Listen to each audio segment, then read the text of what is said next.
Bonjour. On va continuer encore sur les Joseki. Donc, on avait traité de l'extension, on a traité du kick, qui est plutôt simple. Maintenant, on va embarquer sur l'attachement sur le dessus, qui est un peu plus compliqué. Donc, l'idée derrière ce coup-là, ça va vraiment être d'essayer de développer le coin et surtout le côté en rendant blanc plus fort. Au fond, c'est un échange. Lorsqu'on attache, normalement, on va rendre l'adversaire plus fort. Puis nous autres aussi, au fond, c'est partie.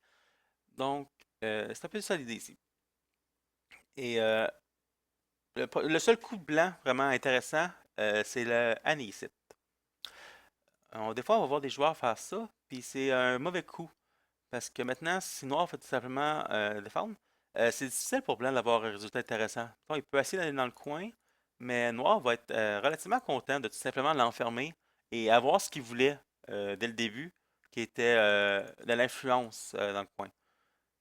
Même si Blanc tourne là, moi, on va être encore une fois content de tout simplement le laisser avoir peu importe ce qu'il va avoir ici, parce que il y a le beau côté, surtout si il y a déjà une pierre là. Euh, Noir a vraiment euh, le côté intéressant de l'échange. C'est pour ça que c'est une erreur pour Blanc vraiment fréquente. Fait que Blanc veut vraiment faire l'année ici. Et à ce moment-là, Noir a grossièrement trois choix. Il peut étendre, venir au fond faire une taille grande comme ça ou couper easy. Et ces trois coups, au fond, qui vont avoir trois objectifs différents. On va les voir. Le plus simple, c'est de tout simplement étendre ici. Pour encore une fois, on veut développer le coin et développer le côté. Suite à quoi, blanc, généralement, va vouloir tout simplement pousser dans cette direction-là.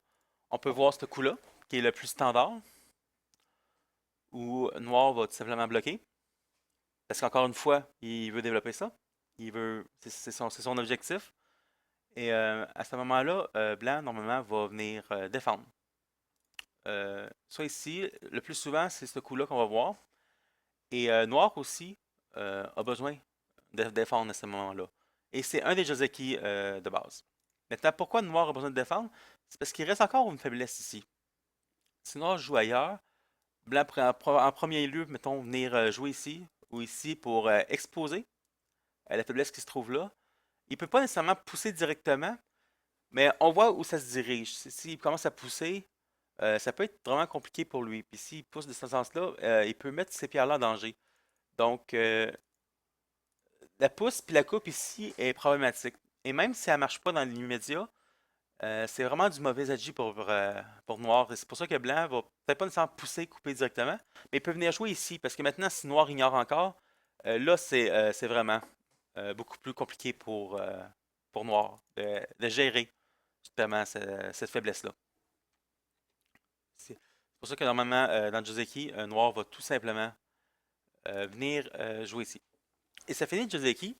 Et la raison pour laquelle on c'est considéré comme étant un joystick qui n'est pas nécessairement bon, c'est oui, Noir a vraiment un très gros côté et a de l'influence vers le centre, mais Blanc aussi a vraiment une shape sécuritaire et c'est goté, au fond.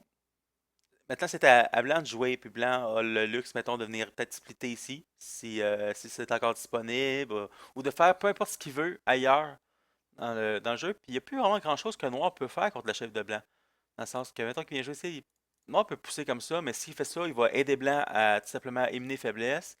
Euh, il peut pas vraiment faire des choses comme ça directement non plus, ça fonctionne pas pour lui. Fait que, il n'y a pas grand-chose que Noir peut faire contre Blanc. Donc, c'est pour ça que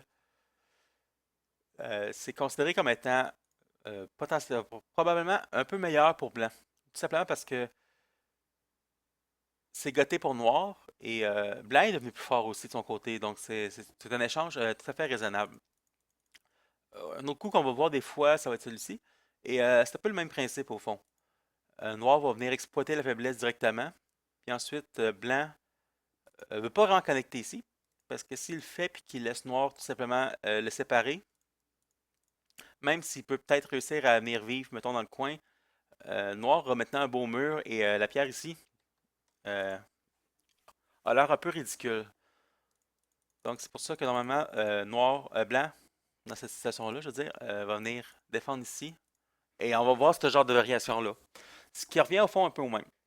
Noir a réussi à avoir de l'influence à l'extérieur et peut probablement rendre le coin relativement gros en rajoutant un coup plus tard. Et est devenu fort. Son groupe est fort, son groupe est en sécurité. Il n'y a pas de façon que Noir peut vraiment venir tuer ce groupe-là de façon évidente. Donc, échange de lame. Donc, ici, première possibilité, Noir étant. Et généralement, la variation de plus de base qui est la plus importante de connaître, c'est blanc pousse, noir défend, blanc va étendre et noir va protéger sa faiblesse. Normalement, c'est le bon coup. Des fois, on va voir des gens faire des trucs comme ça ou jouer des choses plus larges, mais maintenant qu'on joue ça, le problème, c'est qu'éventuellement, il y a des coups comme ça qui peuvent devenir un problème, dépendamment de la situation extérieure, parce que c'est pas évident pour Noir de. Tu sais, s'il n'est pas capable de capturer ces pierres-là dans une échelle, ça peut être un problème. Ou s'il est obligé de laisser Blanc, mettons, tourner puis détruire de son côté, ça peut être un problème. Donc, généralement, c'est pas conseillé de prendre des coups plus larges. Et ça se peut que vos adversaires dans une partie le fassent et s'en tirent, mais c'est des faiblesses potentielles que Blanc peut exploiter supplémentaires qui ne valent pas vraiment nécessairement la peine par rapport à ce qu'on gagne vraiment de plus en faisant ça par rapport à ça, mettons. Donc, généralement, les faiblesses ou la G en vaut pas la chandelle, si on veut. C'est pour ça que le coup le plus normal et le plus fréquent va tout simplement être l'extension d'un point ici. Autre possibilité que Noir a, qui est un peu plus complexe, Noir peut, à ce moment-là, si Blanc prend l'extension large, ici, c'est vraiment important de noter, s'il prend la large, Noir peut vraiment peut ignorer et venir jouer, mettons, cette extension-là, entre autres.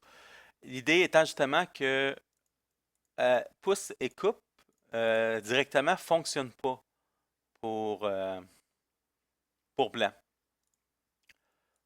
Ça va avoir une variation assez compliquée où Fond Noir peut réussir à capturer les pierres. Donc, je ne ferai pas exactement toutes les variations de façon de faire, mais ce qui est important de retenir, c'est que ça ne marche pas directement pour. Ça ne devrait pas fonctionner pour Blanc dans cette variation-là. Par contre, Blanc peut pouvoir venir jouer ici pour menacer de faire fonctionner ce coup-là. Et on va voir ce genre de variation lorsque Noir va kicker la pierre, Blanc va étendre, Noir va protéger sa faiblesse. Et maintenant, à partir de ce moment, son coin devrait être vivant. Et Blanc va normalement être obligé de faire ce genre d'échange-là pour aider ces deux pierres.